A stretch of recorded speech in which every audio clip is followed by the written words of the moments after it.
Welcome back to Detroit Piston Me Off. The Pistons fall yet again to the Boston Celtics for the third time this year, 123-99. We'll talk about how the Pistons struggled tonight. And is it time to hit the panic mode for the season? And now at 10-16, the Pistons are at a crossroads. It may be time to think trade, tank. Let me know what you think in the comments what the Pistons should do for the rest of the year. But right now, first of all, let's go talk about the Pistons game against the Celtics tonight. Once again, Peyton Pritchard has just torched the Pistons. In this one, 27 points and 10 assists. The kid is an absolute lightning rod off the bench. Pistons were out Jalen Duren, and the Celtics were without Hauser and Jason Tatum. The Pistons started out the game very solid on the defensive end, but couldn't hit the broadside of Barn from downtown, as they were like 1 of 13 to start the game. Finished 7 of 37 for a putrid 18.9% in this ballgame. Without Jalen Duren in the ballgame, the Pistons were extremely undersized, having to play with Isaiah Stewart at 6'8" and B-Ball Paul about the same measurements. The star Cade Cunningham was solid once again, 9 of 22. He missed all 4 of his three-point shots, finished with 18 points, 8 assists, and 8 rebounds. Another day at the office for Cade Cunningham. He missed a few inside he should have dropped. He's going to have to get some foul calls one of these days as well, but he still has a little bit of trouble scoring inside the cylinder, inside the paint. He could still use a little bit better finishing skills in that department. Jaden Ivey, a terrible shooting game tonight. 2 of 9 from behind the arc. 3 of 14 overall. Struggled mightily in this one. However, he did not have a turnover. That is the one bright side for Jaden Ivey. I think he played decently on the defensive end. Nevertheless, the Pistons need for him to shoot the ball better and to be able to score and get to the cup at a much higher rate and more effective rate. Higher efficiency tonight. Jaden Ivey really laid an egg. Isaiah Stewart got the start tonight over Jalen Duren. Didn't do anything offensively. Still no threat from the outside. He shot 1 of 2.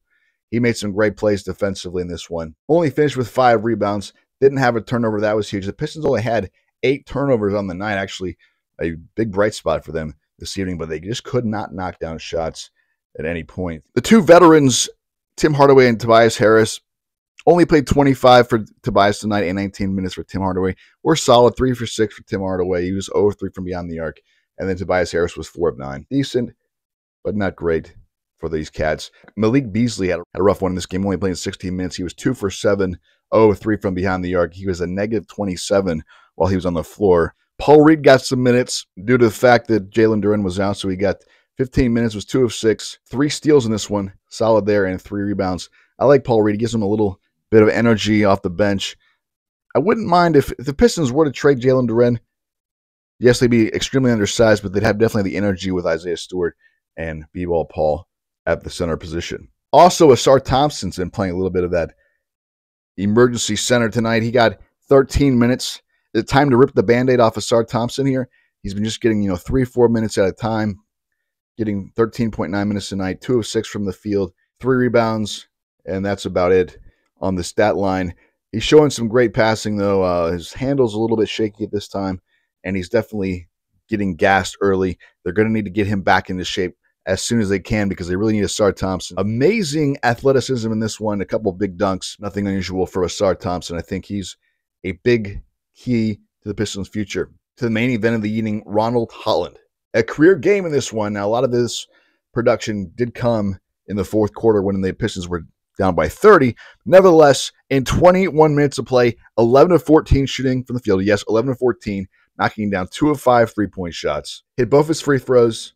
26 career high points for Ron Holland tonight. He was sensational, had some amazing finishes.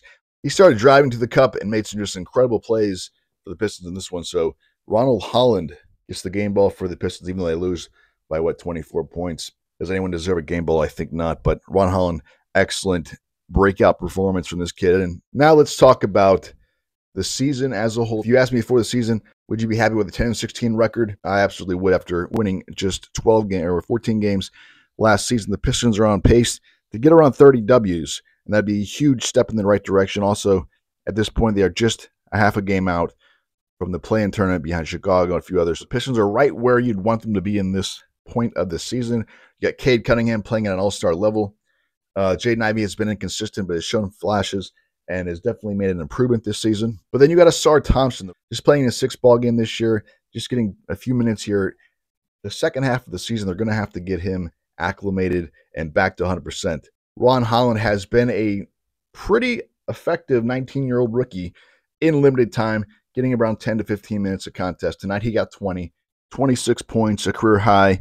And now we have to consider, is it time to blow up the roster, trade Tobias Harris, trade Malik Beasley, trade Isaiah Stewart, and then play your Ausar Thompson's 30 minutes a game, play your Ron Holland's 30 minutes a game, play your Marcus Sasser 30 minutes a game, who tonight was 4 for 7 from the field, finished with 9 points and 4 assists with 2 steals as well. So a really fine job there by Marcus Sasser to stay on point. Fortunately, Pistons fans, it's not time to go tank mode. The Pistons still in the play-in. Playing in meaningful games is very important. They got to play Milwaukee in an elimination game in the NBA season tournament cup, blah, blah, blah. But they lost miserably, of course, and they've lost a lot of games by teams just shooting the three-point shot crazily. I thought the Pistons did a much better job tonight closing out. It took the Celtics quite a bit of time to start draining their threes. When they did, the Pistons just could not keep up. Continue the course with Tobias Harris, Tim Hardaway Jr., Malik Beasley. We could use a trade in here. Potentially, I mean, I don't know. It's Zach LaVine. Do I want to get rid of Isaiah Stewart? You know, Marcus Sasser, a couple of second-rounders, Simone Fontecchio? Not really. I don't want to do that. I'm not completely sold on Jalen Duren at this point, just due to his lack of motor. But really, you probably would have to have Tim Hardaway Jr. and Isaiah Stewart both in the deal for that place to contractually work the salaries to get close enough there. And so I don't really feel like that's a good, even though Zach LaVine offensively would be a great addition to the ball club, what I don't like is his injury concerns and also his lack on the defensive end. I think you're going to have to stick with what we got this year. I think Ausar Thompson needs to begin to take away some of those minutes from Tobias Harris and Tim Hardaway Jr. Same with Ron Holland. Crazy shots off the glass. We had one where he switched to left hand, threw it high off the glass, got an and one. Beautiful play there. Also, he's hitting his mid-range jumper now. Step backs. He's got the potential of doing so much more.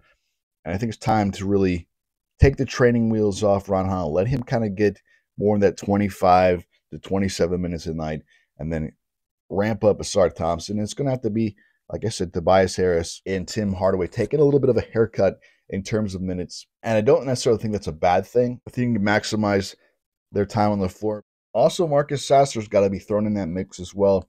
And I think Tim Hardaway Jr., I'd like to see him get around those 18 to 22 minutes a night, really opening the door for Marcus Sasser, Ausar Thompson, and Ron Holland.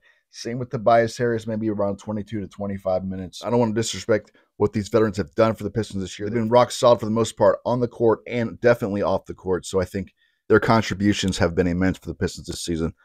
But it's time to maybe consider just upping the minutes a little bit. Of course, Ron Holland's three-point shooting, shooting at a putrid 18% from the year. You're hoping that improves, but you've seen him also add some other things to his game, a little mid-range game. He's starting to knock down a few more threes. Of course, his strength is getting to the cup and getting out on the break and in transition to throw down the tomahawks.